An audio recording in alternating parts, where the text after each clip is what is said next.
모레 또 이진숙 교육부 장관 후보자 인사청문회도 예정돼 있습니다.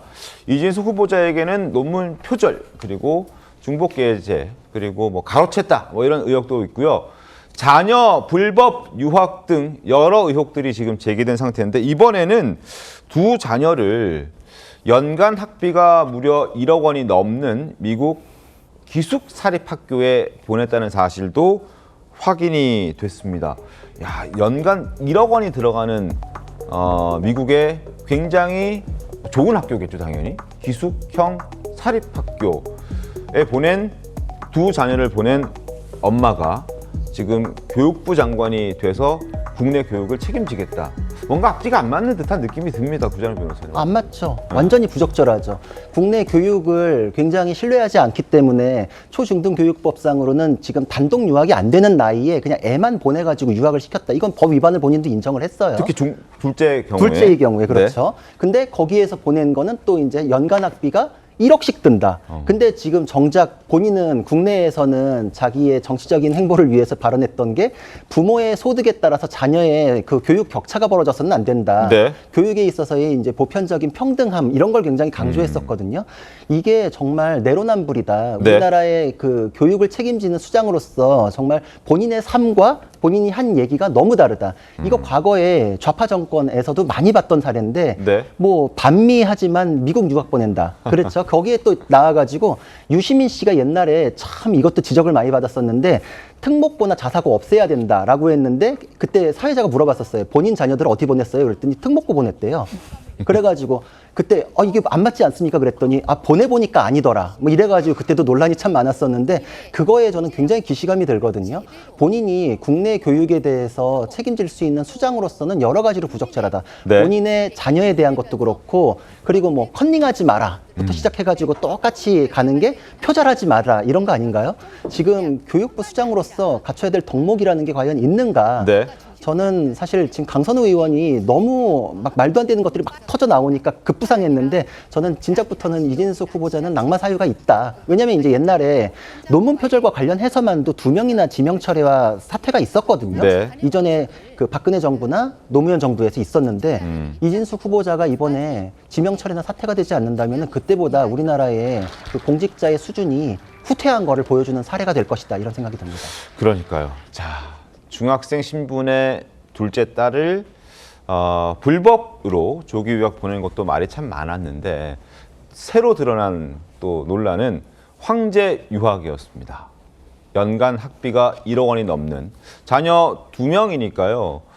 첫째, 둘째 3년, 4년씩 7년 동안 유학을 시켰다고 하니 그것만 따져도 돈이 얼마입니까? 그런데 이런 사람이 국내 교육을 책임지겠다라는 목소리. 그래서 오늘 대전일보에서도 과거 이 논문을 기재했던 부분이 논문이 아니라 이제 사설, 신문에 기고했던 이 칼럼이 또 발목을 잡고 있습니다. 한번 잠깐 살펴봐 드리죠. 교육 격차 해소를 통한 지역 균형 발전이라는 기고를 지난 3월에 대전일보에 냈습니다. 기고했습니다. 그런데 이런 주장을 했던 사람이 모든 학생이 거주 지역과 관계없이 동등한 교육 기회를 보장받도록 노력해야 하고 경제적 격차가 교육 격차로 이어져서는 안 된다라는 목소리를 냈던 이 이진숙 전 전남대 총장, 교육부 장관 후보자가 과연 자신의 딸은 연간 1억 원이 넘는 미국의 기숙형 사립학교에 보내고 그것도 한 사람도 아닌 딸 2명이나. 이 부분 어떻게 좀 보셨습니까, 장은주 변호사님?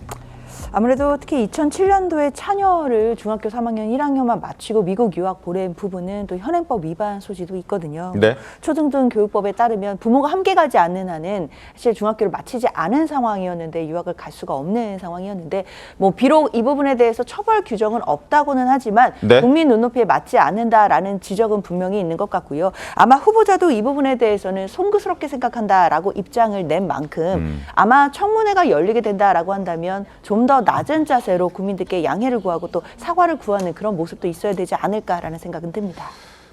강선우 후보자도 사회적 약자의 편에 서겠다라고 얘기를 하면서 정치에 입문했고 장관 후보자가 됐습니다. 그런데 지금 드러난 것은 약자에겐 한없이 강하고 강자에게는 한없이 약한 그런 사람으로 비춰지고 있고, 지금 이진수 후보자 역시 경제적 격차가 교육의 격차로 이어져서는 안 된다, 교육 격차 해소를 외치면서 정작 자신의 두 딸은 연간 1억 원이 넘는 고액 학비가 들어가는 미국에 유학을 보냈고, 둘째 딸은 법까지 어겨가면서 보냈다라는 부분 도마에 오르고 있는 그런 상황입니다. 정말 이고 변호사님, 이거 둘 다 너무 앞뒤가 다른 경우 아닌가요? 어떻습니까? 네, 말과 행동이 조금 맞지 않는 부분이죠. 그리고 사실 만약에 지금 두 딸이 실질적으로 이 미국의 명문 사립 기숙학교를 다녔다는 것인데, 그렇다라고 한다면 지금 이진수 교육부 장관 후보자 같은 경우에는 우리나라 교육보다는 미국의 교육이 더 우수하다라고 판단을 했기 때문에 보냈다라고 보여지거든요. 네.